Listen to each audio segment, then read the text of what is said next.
Entonces ya oramos, ¿cierto?, al Señor para que nos dé gracia para entregar este estudio y nos dé sabiduría e inteligencia también para poder recibirlo. Vamos a seguir adelante entonces con el libro romano. Vamos a empezar ahora con el capítulo número 11 del libro romano, ¿ya?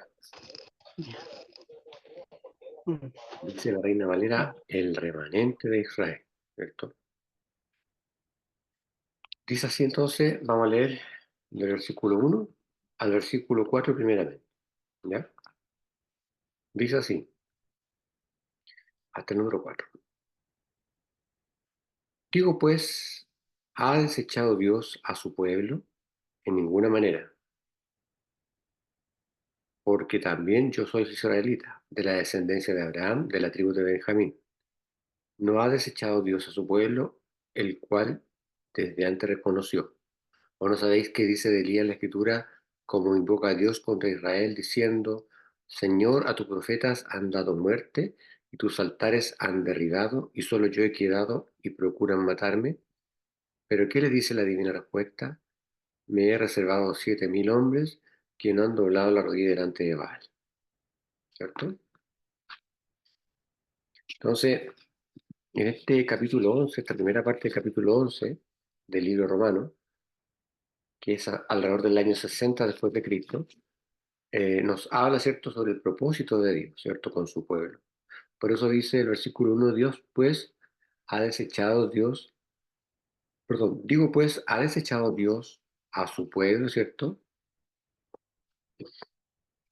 De ninguna manera, dice, ¿cierto? Porque también yo soy israelita, dice Pablo, de la simiente de Abraham, de la tribu de Benjamín, ¿cierto?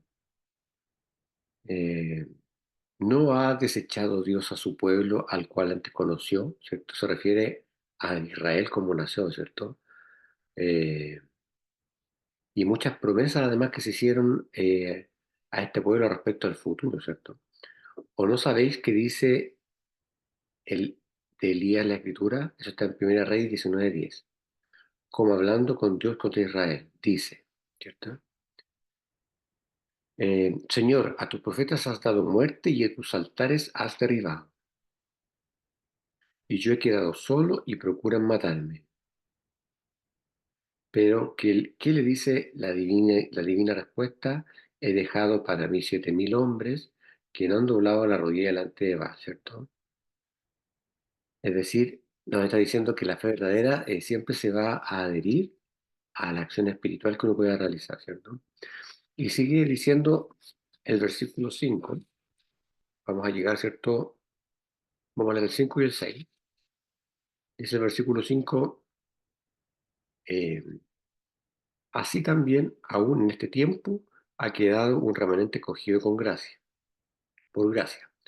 Y si por gracia, ya no es por obra. De otra manera, la gracia ya no es gracia. Y si por obras, ya no es gracia. De otra manera, la obra ya no es obra, ¿cierto? Entonces, está hablando de ese remanente. Entonces le dice, aún también, aún en este tiempo, es decir, durante la época de Pablo, han quedado un remanente para la elección de la gracia, ¿cierto? Definitivamente está hablando de la predestinación. Y después dice, y si por gracia, es decir, si por la bondad de Dios, se hace esto porque es posible a través de lo que Cristo hizo en la cruz, luego no es por las obras, ¿cierto? Porque sabemos que nadie puede añadir obras a lo que Cristo ya hizo en la cruz. De otra manera, la gracia ya no es gracia, ¿cierto? ¿Por qué? Porque si nosotros mezclamos las obras con la gracia, de alguna manera, ¿cierto?, se anula la gracia, porque la gracia por sí sola es la que salva al ser humano, no es necesaria ninguna obra, ¿cierto? Y si por las obras ya no es gracia, ¿cierto? Porque se refiere a que las obras nunca van a reemplazar lo que la gracia de Dios hace, ¿cierto?, por la salvación del ser humano. ¿Ya? Y después dice, y de otra manera, la obra ya no es obra, ¿cierto? Por ejemplo, el bautismo, ¿cierto?, que hacen los católicos, ¿cierto? Eh, en ese caso se anula el sentido verdadero de lo que es el bautismo, ¿cierto? Porque el bautismo, en definitiva, es expresar públicamente que somos seguidores de Cristo, y un bebé que es bautizado cuando pequeño, por supuesto que no lo puede hacer, ¿cierto? No puede expresar su voluntad porque todavía no tienen discernimiento. Después dice, seguimos con el versículo 7, ¿cierto? Estamos viendo el libro romano, capítulo 11. Vamos a leer ahora el versículo 7 hasta el 10. Del 7 al 10 dice, eh, dice, ¿qué pues lo que buscaba Israel no lo ha alcanzado? Pero los escogidos sí lo han alcanzado y los demás fueron endurecidos. Como está escrito, Dios le dio espíritu de estupor, ojos con que no vean y oídos con que no oigan, hasta el día de hoy. Y David dice, se ha vuelto su convite en trampa y en red, en tropezadero y en retribución. Sean oscurecidos sus ojos para que no vean, y agóbiales la espalda para siempre.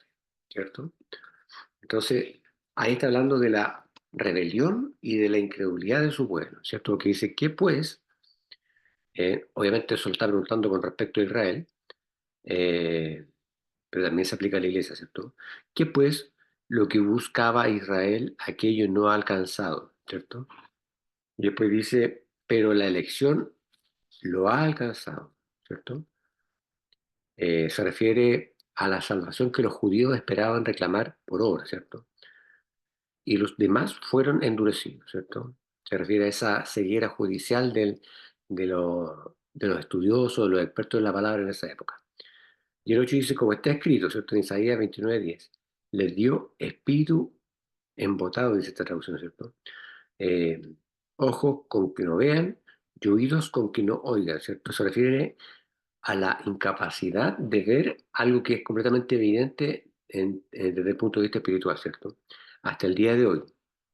Eh, Eso se refiere a una condición que iba a seguir empeorando en los judíos y que no se iba a mejorar, ¿cierto? Y David dice, ¿cierto? Eso está en el Salmo 69:22, que se convierta su mesa en trampa, ¿cierto? Se refiere a la prosperidad. Y en red, y en tropezadero y en paga, ¿cierto? Es decir, el resultado de intentar la salvación por las obras va a ser siempre con un resultado final negativo. Y el día de sus ojos sean oscurecidos para que no vean, ¿cierto? Eh, y agobiante siempre la espalda, ¿cierto? Y agóbiale siempre la espalda. Eh, Eso se refiere a las personas que caen en el cautiverio espiritual y que sienten esa pesadez, ¿cierto? En sus espaldas. Es una forma que tiene Pablo de decirlo, ¿cierto? Y el versículo 11, aquí ya empieza a hablar de la salvación de los gentiles, ¿cierto? Vamos a leer el versículo 11, o sea, vamos a leer, perdón, el Romanos 11, del 11 hasta el 24. Del 11 hasta el 24, ¿cierto? Dice, la salvación de los gentiles.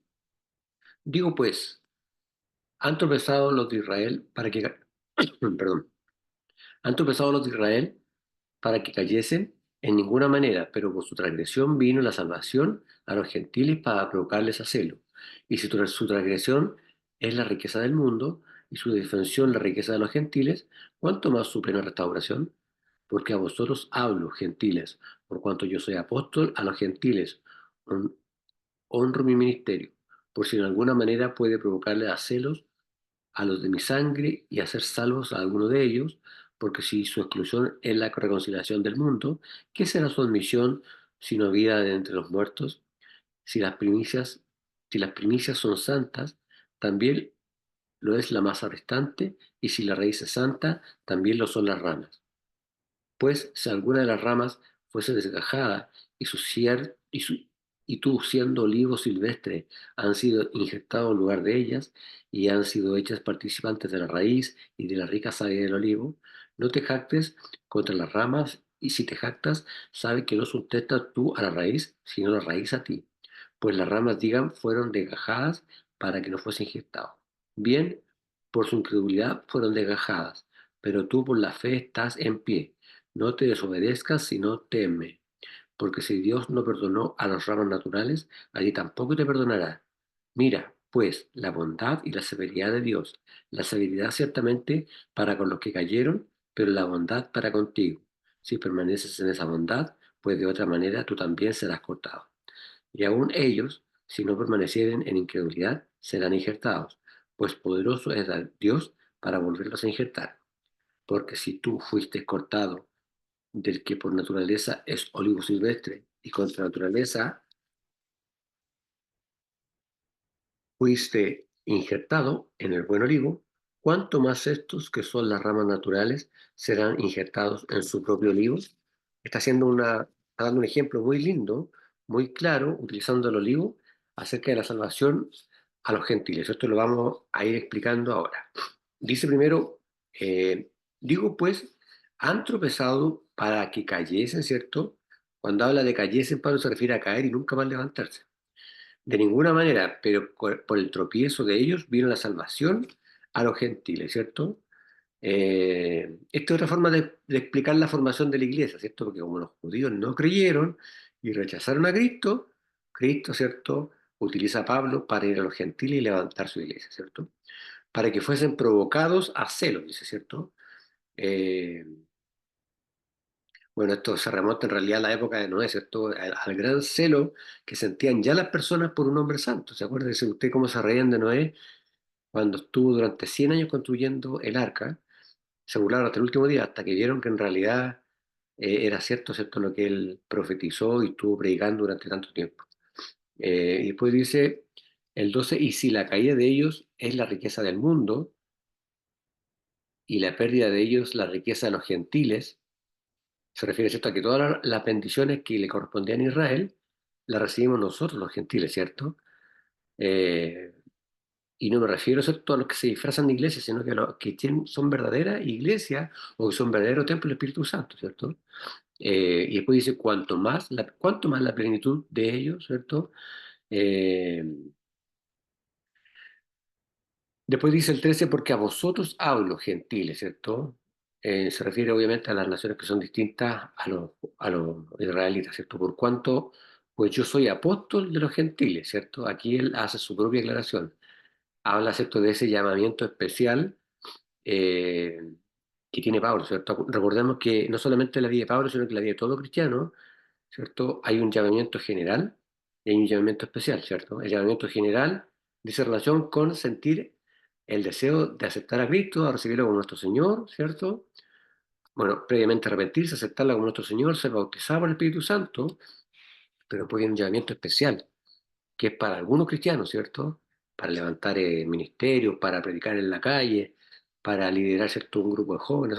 Es un llamado especial que Dios hace a ciertas personas, ¿cierto?, que elige, que tienen características especiales, o que Dios le va dando esas características a través del Espíritu Santo, ¿cierto? Y dice, pues mi ministerio honro, ¿cierto?, el ministerio de apóstol que él tenía, que se refiere, ¿cierto?, al mensaje de gracia que iba a afectar o que iba a llegar a cada uno de los creyentes.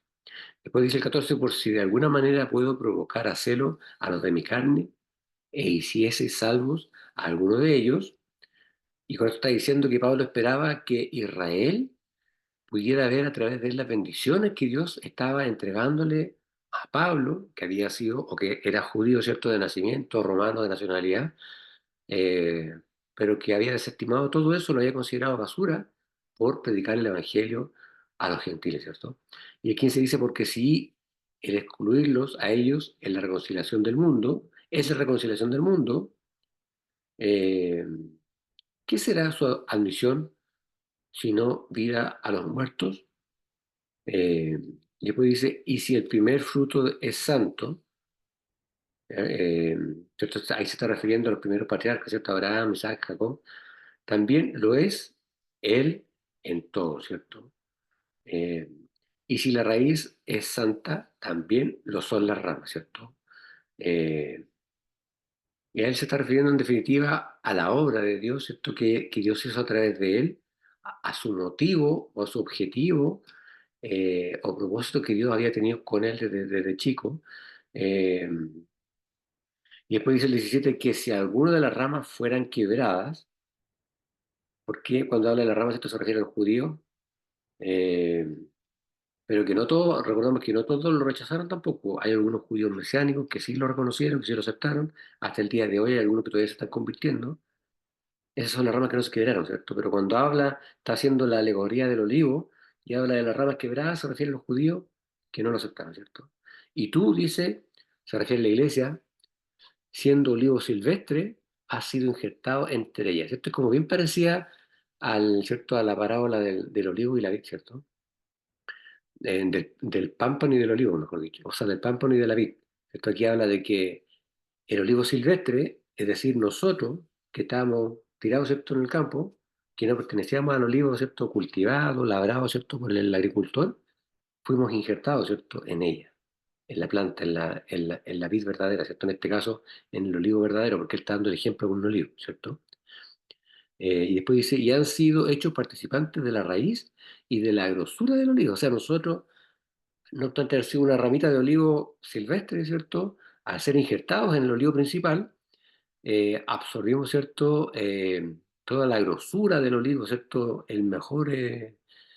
La mejor calidad del aceite, ¿cierto? Y mi papá que vende aceite me explicaba, porque que el aceite se mide por grado de picor, ¿cierto? 0,1, 0,2, y el mejor aceite es el que tiene el menor picor. Después del segundo, el tercer apriete empieza a ser cada vez más de peor calidad el aceite, pero el primer apriete, ¿cierto? Es el aceite de mejor calidad. Entonces, por eso dice, y han sido hechos partícipes de la raíz y de la grosura del olivo, ¿cierto? De la mejor parte del olivo. No te jactes contra las ramas, ¿cierto? Dice el 18, y si te jactas, sabe que no sustentas tú a la raíz, sino a la raíz a ti, ¿cierto? Porque hay algunos judíos que habiendo, ¿cierto? Aceptado al Señor, entre comillas, ¿cierto? Se jactaban de que gracias a ellos habían llegado, ¿cierto? Otras personas, ¿cierto? Al conocimiento de la palabra, pero aquí Pablo les explicaba de que si te jactas, sabes que no sustentas tú a la raíz, sino que es la raíz la que te sustenta a ti, ¿cierto? No existe Cristo porque nosotros predicamos la palabra, nosotros existimos porque Dios tuvo misericordia y alguien nos predicó la palabra a nosotros, ¿cierto? No se nos olvide nunca eso. Nosotros, nadie tiene que dar una gracia a nosotros por haber obtenido la salvación, sino que nosotros tenemos que ser agradecidos con el Señor porque Él usó algún día a alguien para entregarnos el Evangelio, ¿cierto? El 19, pues las ramas dirán, fueron quebradas para que yo fuese injertada, ¿cierto? Eh, Eso lo tenemos que tener claro, ¿cierto? Nosotros somos o fuimos siempre la segunda alternativa de Dios. No obstante que estábamos dentro de sus planes, estaba todo preconcebido, pero su primera opción era el pueblo judío, por eso se le llama su pueblo, ¿cierto? Como ellos lo rechazaron, ¿cierto? Se fueron al agua y nosotros tomamos su lugar, hasta que ellos decían aceptarlo, lo cual no va a pasar en muchos judíos, ¿cierto? Cuando venga ya el Señor en definitiva a levantar a su iglesia y tome posesión, ¿cierto? La figura del inicuo, van a haber personas judías que van a seguir creyendo que Él es el Salvador. Pero bueno, esa es harina de otro costal. Nosotros tenemos la convicción de que Jesucristo es el Mesías, el Hijo de Dios, y que va a venir por otra vez a este mundo, ¿cierto? A buscar a su iglesia. Y dice después, ¿cierto? El 20 bien por su incredulidad fueron quebradas, ¿cierto? Se refiere a Israel, ¿cierto? Y con la incredulidad con respecto a lo que hizo lo que hizo Jesús en la cruz, ¿cierto? Y tú por la fe estás en pie, ¿cierto? Es decir, aquí está volviendo a repetir que se le dio entrada, ¿cierto?, al Evangelio, a la iglesia, debido a la fe, no por los méritos, ¿cierto?, de los discípulos, ni por los méritos suyos, ni por los míos, sino que por la fe que tuvimos, ¿cierto?, en la obra redentora de Cristo. Eh, no te ensorbezcas, antes teme, ¿cierto? Y pues dice que si Dios no perdonó a las ramas naturales, es decir, a Israel, a ti tampoco te perdonará, ¿cierto? Aquí se está refiriendo a la iglesia, ¿cierto? Nosotros estamos injertados en la vid, pero si su conversión, que solamente Dios, si usted la sabe, no es verdadera, hay un ay para la iglesia también, ¿cierto? Porque dice que si Dios no perdonó a las ramas naturales, es decir, a Israel, a ti tampoco te perdonará, ¿cierto? Si usted vuelve a los viejos rudimentos, ¿cierto? Vuelve a su vida antigua. Así que, pues le digo, hay un ay. Pero cuando el convertimiento es real, no tenemos de qué temer, ¿cierto? El Señor siempre nos trae de vuelta. Mira pues la bondad y la severidad de Dios, ¿cierto? El 22. Eh, la severidad ciertamente en los que cayeron, ahí se refiere al juicio que vino sobre Israel, que es el pueblo escogido, sino la bondad divina para contigo si permaneces en su bondad, ¿cierto? Eh, esa fe persistente en Cristo, ¿cierto? Hay cristianos que están un rato en el Evangelio, y después ya empiezan de nuevo con las cosas del mundo y dejan de hablar con el Señor, ¿cierto? Y dejan las cosas que nos acercan a Dios y empiezan a llenarse de las cosas que nos alejan de Dios, empiezan, ¿cierto? A alejarse de las cosas que nos llenan del Espíritu Santo y empiezan a acercarse a las cosas que nos llenan de nosotros mismos. Entonces, por eso dice, pues de otra manera, tú también serás cortado, ¿cierto?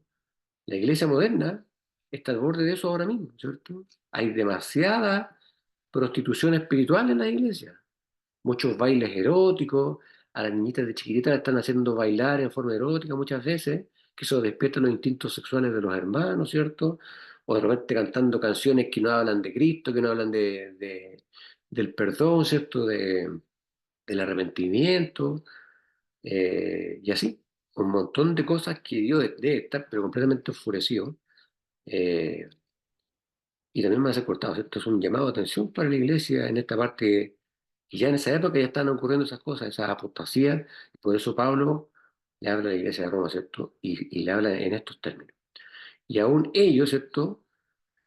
Se refiere a los israelitas, si no permanecieran en incredulidad, serían injertados, ¿cierto? O sea, Dios tendría misericordia de los israelitas, como lo ha tenido con muchos ya de ellos, que se han sacado esa segunda venda y han aceptado a Cristo como el único Mesías, ¿cierto? Qué poderoso es Dios para volverlos a injertar, ¿cierto? Dios es el único que tiene ese poder, ¿cierto? Dios es soberano, ¿cierto? Nosotros decimos, no, si no acepta a Cristo, pero Dios, Él le da la salvación a quien quiere, así como lo hizo con nosotros. A lo mejor muchos de nosotros todavía estaríamos bailando en la discoteca, ¿cierto? Pero Dios decidió tener misericordia con cada uno de nosotros, ¿cierto? Sobre todo con los que hicimos un paseo largo por el mundo, Dios tuvo misericordia con cada uno de nosotros. Otros tuvieron la suerte de nacer en la iglesia, otros casi a los 70 y tantos años llegaron al Evangelio. Pero lo importante es que ahora somos todos de Cristo, ¿cierto? Nos entregamos a Cristo y le pertenecemos, somos de la familia del Señor. Y dice el 24, porque si tú eres cortado de naturaleza silvestre, te refiere a los gentiles, y en este caso la iglesia, y contra de lo normal fuiste injertado en el buen olivo, ¿cuánto más estos que son las ramas naturales serán injertadas en su propio olivo? ¿Cierto? ¿Y por qué hace este planteamiento Pablo? Porque Israel falló, pero el plan no falló. ¿Cierto? Dios nunca falla y nunca se equivoca. El plan de Dios para elegir al pueblo de Israel fue por él. Él obviamente es omnisciente y sabía todo lo que está pasando y lo que va a pasar, ¿cierto? Pero el plan no ha fallado. Su plan perfecto indicaba que lo iban a rechazar, él sabía que iba a pasar todo eso, que lo iban a clavar en la cruz, sabía que íbamos a ser injetados nosotros y sabe respecto a todas aquellas personas que van a cambiar su rumbo, ya sea judío, ¿cierto? O no, y que le van a aceptar como su salvador, ¿cierto? Eh, Así que sigamos confiando en que Dios no se equivoca, que Dios es perfecto y que hace las cosas de la mejor manera, tendiente a que se cumplan todos sus propósitos en la vida de todos los seres humanos. Amén. Vamos a quedar hasta aquí.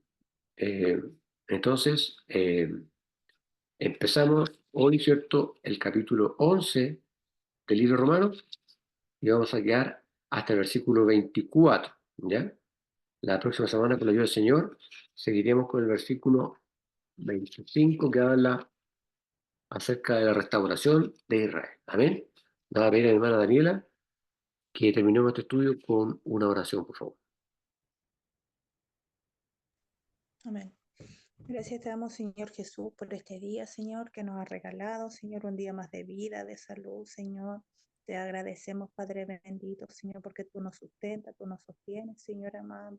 Gracias, Señor amado, porque tú nunca nos dejas solos, Señor amado, tu mano siempre, Señor, cada día, Señor Jesús, nos sostienes, nos das la vida, nos das la salud, Señor, nos das el alimento, Señor. Muchas gracias, Señor Jesús, porque todo lo que tenemos, Señor, es por misericordia tuya, Señor, no porque lo merezcamos, Señor, sino que tu amor es tan grande, Señor amado, que aún siendo pecadores, Señor, aún fallándote todos los días, Señor, a cada momento de nuestra vida, Señor, somos tan malos, Señor amado, como personas, Señor, muchas veces, pero aún así, Señor, usted tiene amor, Señor, por nosotros, Señor, por sus hijos, Señor. Le agradecemos, Señor, porque un día nos rescató, Señor amado, porque un día, Señor, usted nos llamó, Señor, a conocer su palabra, a ser llamados hijos suyos, Padre bendito, como decíamos, Señor, que no importa la edad, Señor, a- no importa la edad en conocerle, en llegar a Señor a conocerle, Padre bendito, sino que lo importante, Señor, es poder, Señor, aceptarlo, Señor, como nuestro Señor y Salvador de nuestras vidas, Señor. Gracias, Señor, porque hoy día, Señor, usted nos sacó esa venda, Señor, y hoy podíamos ver, Señor Jesús, la verdad, Señor, como usted dice que usted es la verdad, Señor, la vida, Señor, y es el camino, Señor. Padre bendito, en esta noche le pedimos que nos guarde, Señor, a cada uno de nosotros, Señor. También, Señor, le pedimos, Señor, por los hermanos que no se pudieron conectar, Señor. Usted sabe el motivo, la situación, Señor amado, pero le presentamos también a aquellos hermanos, nuestro hermano Fabián, em, nuestra hermana Cecilia, nuestro hermano Esteban, Señor, nuestra hermana Clarita, Señor, le pedimos por ellos que usted los guarde, los proteja, Señor, en sus hogares, Señor, donde quiera que se encuentren, y también, Señor, por mi suegra, Señor, mi suegro, Señor, que usted los guarde, los cuide, Señor, que los proteja, Señor amado, que usted los sane, Señor, de cualquier enfermedad que puedan tener, Señor amado, su misericordia y su poder, Señor, están en sus manos, Señor amado. Guárdelos, protéjalos, Señor amado, igual, Señor, que a toda la familia, Señor, en donde quiera que esté cada uno de ellos, Señor, usted protéjalos también, mis hijos amados, Señor, y le pedimos que esta noche nos guarde, nos proteja, Señor, de cualquier cosa que pueda suceder en la noche, Señor Jesús, que su mano siempre esté con cada uno de nosotros, Señor, y que mañana sea un día de bendición. Se lo pedimos todo en el nombre de su Hijo amado y buen Salvador Jesús. Amén. Amén. Que Dios le bendiga